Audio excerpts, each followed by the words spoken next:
everyone. Today, in this video, we will continue the topic of intermolecular forces.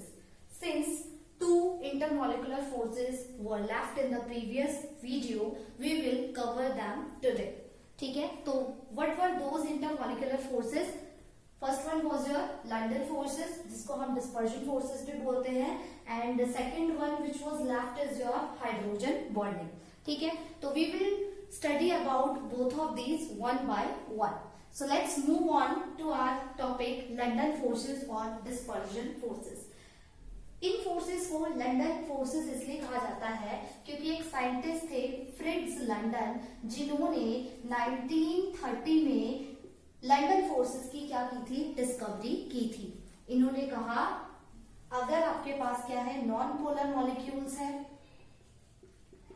या फिर आपके पास क्या है, मोनो एटॉमिक गैसेस है. ठीक है, तो नॉन पोलर मॉलिक्यूल्स हमारे कैसे हो सकते हैं, आपके हाइड्रोजन हो गया, नाइट्रोजन हो गया, क्लोरीन हो गया, these are all non polar molecules. Mono atomic gases आपकी कैसे होंगी, हीलियम, नियॉन या फिर आर्गन, ये आपकी सारी क्या है, मोनो एटॉमिक गैसेस है. इन्होंने बोला टू नॉन पोलर मॉलिक्यूल्स के बीच में जो फोर्स ऑफ अट्रैक्शन लाई करेगी या फिर टू मोनो एटॉमिक गैसेस के बीच में जो फोर्स ऑफ अट्रैक्शन लाई करेगी, उस फोर्स ऑफ अट्रैक्शन को हम क्या बोलते हैं, लंदन फोर्सेस बोलते हैं. जैसे कि मैं दिखा रही हूं आपको, मैंने यहाँ पे एक हीलियम का इलेक्ट्रॉन क्लाउड बनाया है. ठीक है, ये न्यूक्लियस को बता रहा है यहाँ पे. अभी आप क्या देख रहे हो, जो इलेक्ट्रॉन क्लाउड है इस हीलियम एटम का, इट इज सिमेट्रिकल, है ना. लेकिन थोड़े ही टाइम बाद जैसे आप इन दोनों को क्या करोगे, when you bring both these helium monoatomic gases closer, then what will happen, we will see. When as soon as you will bring the another atom of helium towards this atom of helium, there is a force of interaction between these two atoms. ठीक है, and therefore the electron cloud of these two atoms will be distorted. ठीक है, let's see how it will be.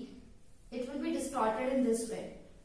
This is representing positive, negative, and this is representing here positive and the negative. ठीक है, तो जो ये जो distortion होगा, ये कब होगा, जब आप इन दोनों एटम्स को पास लेकर आओगे, क्योंकि आपके जो लंदन फोर्सेस हैं वो मेनली एग्जिस्ट करते हैं किसके लिए, शॉर्ट डिस्टेंसेस के लिए. ठीक है, so whenever you will bring these two helium atoms closer to each other, you will see that there is a force of interaction between these two atoms, and this electron cloud which is symmetrical earlier will be distorted in this way.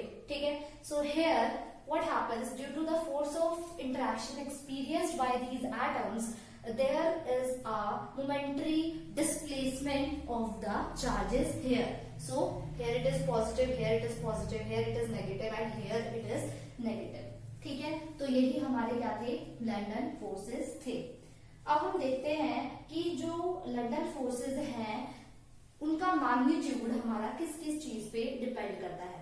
London forces का जो magnitude है, magnitude of these London forces, वो हमारा firstly depend करता है size पे. ठीक है, साइज और कॉम्प्लेक्सिटी ऑफ मॉलिक्यूल पे. ठीक है, साइज और कॉम्प्लेक्सिटी ऑफ मॉलिक्यूल का मतलब क्या है कि जैसे जैसे आपका साइज बढ़ेगा तो उसका मॉलिक्यूलर मास भी बढ़ेगा और आपके जो लंदन फोर्सेस हैं वो भी क्या होंगे, वो भी ज्यादा से ज्यादा अपने इफेक्ट को शो कर पाएंगे. तो हमें पता है जब हम डाउन द ग्रुप जाते हैं तो हमारा मॉलिक्यूलर साइज बढ़ता है, जिसकी वजह से आपका मॉलिक्यूलर मास भी बढ़ता है. तो जो मैग्नीट्यूड ऑफ लंदन फोर्सेस है वो डाउन द ग्रुप क्या कर जाएगा, आपका इंक्रीज कर जाएगा. तो जैसे कि मैं यहाँ पे लिखकर दिखा रही हूँ, जैसे CH4 हो गया आपका, ठीक है, सिलिकॉन हो गया, और मैंने सिलिकॉन का हाइड्राइड बना दिया, जर्मेनियम का यहाँ पे मैंने हाइड्राइड बना दिया. So what you are observing here, आप जब डाउन द ग्रुप जाओगे, यानी कि ये जो मेरे एलिमेंट्स मैंने यहाँ पे लिखे हैं, जिनके हाइड्राइड्स मैंने लिखे हैं, ये हाइड्राइड्स हैं आपके ग्रुप 14 के, कार्बन फैमिली के. ठीक है। तो कार्बन के नीचे क्या आता है, सिलिकॉन, फिर उसके नीचे क्या आता है आपका जर्मेनियम। तो जब आप डाउन द ग्रुप जाते हैं तो होता क्या है, आपका जो साइज है वो बढ़ जाता है। साइज बढ़ने की वजह से मॉलिक्यूलर मास भी बढ़ जाता है और आपके मैग्नीट्यूड ऑफ लंडन फोर्सेस भी आपका क्या हो जाता है, इंक्रीज हो जाता है। लाइक दिस मैंने आपको क्या कर दिया है, शो कर दिया है। ठीक है। और नोबल गैसेस के लिए जैसे जैसे हम डाउन द ग्रुप जाते हैं, नोबल गैसेस के जो एटम्स का साइज है वो भी बढ़ता है। तो इलेक्ट्रॉन जो क्लाउड है वो भी एक तरीके से इसका मतलब क्या है, इंक्रीज करता है। और क्योंकि इलेक्ट्रॉन क्लाउड आपका इंक्रीज कर रहा है तो वो और जल्दी डिस्टॉर्ट हो पाएगा। तो जो लंडन फोर्सेस है वो आपके नोबल गैसेस में भी क्या हो जाते हैं, इंक्रीज हो जाते हैं। ठीक है। और अगर आपके लंडन फोर्सेस इंक्रीज होते हैं तो एक तरीके से आप ये कह सकते हो कि आपका जो बॉइलिंग पॉइंट है वो भी क्या करता है, इंक्रीज करता है। ठीक है। तो ये तो था आपका फर्स्ट फैक्टर जिसपे आपका मैग्नीट्यूड ऑफ लंडन फोर्सेस जो है वो क्या करता है, डिपेंड करता है। ठीक है। इसका सेकंड फैक्टर देख लेते हैं। सेकंड फैक्टर है आपका इसका ज्योमेट्री ऑफ मॉलिक्यूल्स। ठीक है। ज्योमेट्री ऑफ मॉलिक्यूल्स पे इसका सेकंड फैक्टर डिपेंड करता है। मैं यहां दिखा देती हूँ आपको ज्योमेट्री ऑफ मॉलिक्यूल्स। ठीक है। तो ज्योमेट्री ऑफ मॉलिक्यूल्स पे किस तरीके से डिपेंड करता है मैं आपको दिखा देती हूँ। सबसे पहले मैं स्ट्रक्चर बना देती हूँ किसका, एन पेंटेन का। ठीक है। एन पेंटेन का CH3 CH2 CH2 CH2 CH3। ठीक है। This is the structure for the n pentane. और अगर मुझे दिखाना है क्या, neo pentane, this is the structure of the neo pentane. This is n pentane and this is neo pentane. तो आपका जो ज्योमेट्री पे आपका लंडन फोर्स किस तरीके से डिपेंड करता है, वो देखता है इसके अंदर कि आपकी साइट ऑफ इंटरेक्शन कितनी है। ठीक है।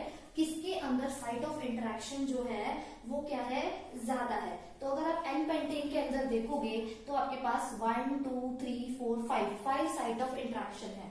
लेकिन अगर आप इसके अंदर देखोगे नियो पेंटेन में तो there are only 4 site of interaction. तो मोर साइट ऑफ इंटरेक्शन आपको किसमें मिली, एन पेंटेन के अंदर मिली। तो ये कहता है कि जितनी ज्यादा आपकी जो चेन है वो कैसी होगी, आपकी वो सिमेट्रिकल होगी। ठीक है। जितनी ज्यादा जो चेन है वो आपकी कैसी होगी, लॉन्ग होगी, उतना ही ज्यादा आपका क्या होगा, फोर्स ऑफ अट्रैक्शन होगा। और फोर्स ऑफ अट्रैक्शन ज्यादा होगा तो आपके पास मोर साइट ऑफ इंटरेक्शन अवेलेबल होगी और उसका लंडन फोर्सेस भी क्या होगा, ज्यादा होगा। ठीक है। तो आप एक तरीके से और ये भी देख सकते हो कि यहाँ पे 5 साइट ऑफ इंटरेक्शन है। 5 साइट ऑफ इंटरेक्शन के साथ साथ यहाँ पे इसका क्या हो रहा है, सरफेस एरिया भी बढ़ रहा है। ठीक है। तो सरफेस एरिया यहाँ पे आपका क्या कर रहा है, इंक्रीज कर रहा है, साइट ऑफ इंटरेक्शन भी बढ़ रही है। और इस केस के अंदर आपका जो सरफेस एरिया है वो क्या कर रहा है, डिक्रीज कर रहा है। और आपकी जो साइट ऑफ इंटरेक्शन है वो भी क्या कर रही है, आपकी डिक्रीज कर रही है। ठीक है। तो जो मैग्नीट्यूड ऑफ लंडन फोर्सेस है वो ज्यादा किसमें होगा, आपका इसके अंदर ज्यादा होगा। ठीक है। तो अगर हमारा मैग्नीट्यूड ऑफ लंडन फोर्सेस इसमें ज्यादा होगा तो आप बताइए मुझे कि बॉइलिंग पॉइंट इन दोनों में से ज्यादा किसका होगा, बताइए। ऑब्वियसली इसका। ठीक है। तो एन पेंटेन का बॉइलिंग पॉइंट आपका क्या होगा, ज्यादा होगा। क्यों, यहाँ पे बॉइलिंग पॉइंट बढ़ेगा और यहाँ बॉइलिंग पॉइंट क्या करेगा, घटेगा। क्यों इसका बॉइलिंग पॉइंट ज्यादा है, क्योंकि सरफेस एरिया इसका ज्यादा है तो बॉइलिंग पॉइंट ज्यादा है। इसका सरफेस एरिया कम है तो इसका बॉइलिंग पॉइंट भी क्या कर रहा है, आपका डिक्रीज कर रहा है। ठीक है। तो ये आपके क्या थे, लंडन फोर्सेस थे। हमारा नेक्स्ट इंटरमॉलिक्यूलर फोर्स है हाइड्रोजन बॉन्डिंग। ठीक है। हाइड्रोजन बॉन्डिंग से आपको पता चल रहा है कि हाइड्रोजन के साथ अगर कोई एलिमेंट बॉन्ड बना रहा है तो वो जो बॉन्ड बनेगी वो आपकी कैसे बनेगी, हाइड्रोजन बॉन्ड बनेगी। लेकिन हाइड्रोजन के साथ आपके मोस्ट इलेक्ट्रोनेगेटिव एलिमेंट्स ही अगर आपके कंबाइन होते हैं तभी आपकी हाइड्रोजन बॉन्ड फॉर्म होती है। जैसे कि वो मोस्ट इलेक्ट्रोनेगेटिव एलिमेंट आप याद कैसे रख सकते हो, फोन। ठीक है। F मतलब फ्लोरीन, O मतलब ऑक्सीजन, N मतलब क्या है यहाँ पे, नाइट्रोजन। ठीक है। तो मैं एक HF मॉलिक्यूल ले रही हूँ, ये मेरा HF मॉलिक्यूल है। ठीक है। एक और मैंने यहाँ HF मॉलिक्यूल ले लिया तो इसका फ्लोरीन और इसका हाइड्रोजन जो ये इंटरेक्शन होगी, इस इंटरेक्शन को ही हम क्या बोलते हैं, हाइड्रोजन बॉन्ड बोलते हैं। ठीक है, तो ये जो बॉन्ड है ये कैसी बॉन्ड है, आपकी हाइड्रोजन बॉन्ड है। प्रोवाइडेड आपका जो हाइड्रोजन है वो इन तीनों में से किसी के भी साथ क्या होना चाहिए, कनेक्टेड होना चाहिए। या तो हाइड्रोजन आपका फ्लोरीन के साथ कनेक्ट हो, या ऑक्सीजन के साथ कनेक्ट हो, या नाइट्रोजन के साथ कनेक्ट हो, इन तीनों के साथ उसकी बॉन्ड मतलब होनी चाहिए, तभी आपकी हाइड्रोजन बॉन्ड फॉर्म होगी। ये इसकी नेसेसरी क्या है, कंडीशन है। ठीक है, अब आपकी जो हाइड्रोजन बॉन्डिंग होती है वो आपकी 2 टाइप्स की होती है। आपकी जो हाइड्रोजन बॉन्डिंग होती है वो आपकी 2 टाइप्स की होती है। आपकी एक तो होती है इंटरमोलिक्यूलर हाइड्रोजन बॉन्डिंग,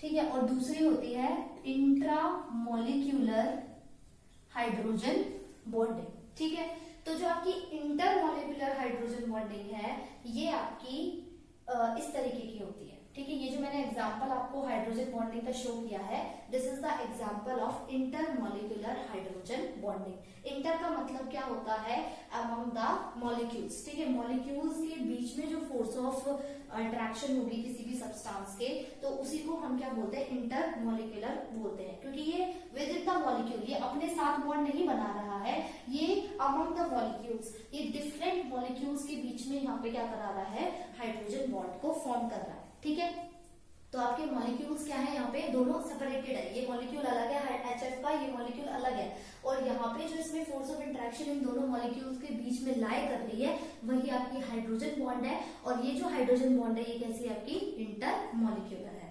ठीक है, दूसरा मैं इंट्रामॉलिक्यूलर के लिए मैं एग्जांपल लिखने जा रही हूँ। अब इंट्रामॉलिक्यूलर के लिए मैंने एग्जांपल लिखा सैलिस अल्डिहाइड का। ठीक है, मैं एग्जांपल ले रही हूँ किसका, सैलिस अल्डिहाइड। ये आपका OH है, इस तरीके से आपका सैलिस अल्डिहाइड फॉर्म होता है, ये इसको बोलते हैं सैलिस अल्डिहाइड। ठीक है, तो इसमें क्या होगा, ये वाला आप देख सकते हो यहाँ पे कि आपका जो ऑक्सीजन के साथ ये H अटैच है, और यहाँ पे आपका जो ये H है ये इस कार्बन के साथ अटैच्ड है। ठीक है, तो आपका जो हाइड्रोजन बॉन्ड है वो किसके बीच में बनता है, मोर इलेक्ट्रोनेगेटिव एलिमेंट्स के बीच में। ठीक है, तो मोर इलेक्ट्रोनेगेटिव जो एलिमेंट है यहाँ पे वो क्या है, आपका ऑक्सीजन, और दूसरा क्या है आपका हाइड्रोजन। तो यहाँ पे क्या होगी, आपकी फोर्स ऑफ अट्रैक्शन होगी, और उसी फोर्स ऑफ अट्रैक्शन को हम क्या बोलेंगे, हाइड्रोजन बॉन्ड बोलेंगे। ठीक है, अब आपको एक चीज पता चल रही होगी, यहाँ पे ये फ्लोरीन क्या है आपका नेगेटिव है, ये हाइड्रोजन क्या है आपका पॉजिटिव है। यहाँ पे भी ये हाइड्रोजन क्या है आपका पार्शियली पॉजिटिव है, और ये क्या है पार्शियली नेगेटिव है। ठीक है, तो with in the same molecule आपकी जो है बॉन्ड बन रही है, तो ऐसी बॉन्ड को हम क्या बोलते हैं, इंट्रामॉलिक्यूलर हाइड्रोजन बॉन्ड बोलते हैं। और विद इन डिफरेंट मॉलिक्यूल्स बनती है या अमंग द मॉलिक्यूल्स बनती है, तो हम उसको क्या बोलते हैं, इंटरमॉलिक्यूलर बोलते हैं। तो आपने देखा यहाँ पे HF के दोनों मॉलिक्यूल्स अलग अलग थे। ठीक है, तो यहाँ पे जो इस F और इस H के बीच में जो इंटरेक्शन थी वो इंटरमॉलिक्यूलर हाइड्रोजन बॉन्ड की इंटरेक्शन थी, लेकिन यहाँ पे मैंने सैलिस अल्डिहाइड का सिर्फ एक ही मॉलिक्यूल बनाया हुआ है, और उसी मॉलिक्यूल के अंदर, सेम मॉलिक्यूल के अंदर ही आपकी क्या बनी है, आपकी हाइड्रोजन बॉन्ड बनी है। और ये जो हाइड्रोजन बॉन्ड है ये आपकी कैसी है, इंट्रामॉलिक्यूलर हाइड्रोजन बॉन्ड है। अगर हम इसको और इसको देखें तो एक चीज आपको दिख रही होगी कि जो इंटरमॉलिक्यूलर हाइड्रोजन बॉन्ड होती है ना, उसका सरफेस एरिया क्या होता है, ज्यादा होता है। ठीक है, ये और लॉन्ग चेन्स बना सकता है अगर मैं यहाँ पे एक और HF मॉलिक्यूल लगा दूं तो। लेकिन आपके जो इंट्रामॉलिक्यूलर हाइड्रोजन बॉन्ड होते हैं उनका जो सरफेस एरिया होता है वो क्या होता है, आपका कम होता है। इसका सरफेस एरिया ज्यादा और इसका सरफेस एरिया क्या है, कम है। तो जिसका सरफेस एरिया ज्यादा उसका बॉइलिंग पॉइंट ज्यादा। ठीक है, तो आपका बॉइलिंग पॉइंट जो है इंटरमॉलिक्यूलर हाइड्रोजन बॉन्ड का ज्यादा होता है, और इंट्रामॉलिक्यूलर हाइड्रोजन बॉन्ड का बॉइलिंग पॉइंट जो होता है वो क्या होता है, कम होता है। ठीक है, तो ये चीज आप अच्छे से ध्यान रखना। और हाइड्रोजन बॉन्ड जो है आपकी, अभी तक आपने जितने भी van der Waals forces of attraction पढ़े हैं वो उन सब में सबसे ज्यादा स्ट्रॉन्ग आपका हाइड्रोजन बॉन्ड ही होता है। और जो आपने इससे पहले मैंने आपको लंडन फोर्सेस पढ़ाया था वो weakest van der Waals force of interaction को शो करते हैं। ठीक है, तो आई होप आपको क्लियर हो गया होगा दोनों आपके London forces and the hydrogen bonding. Thank you class.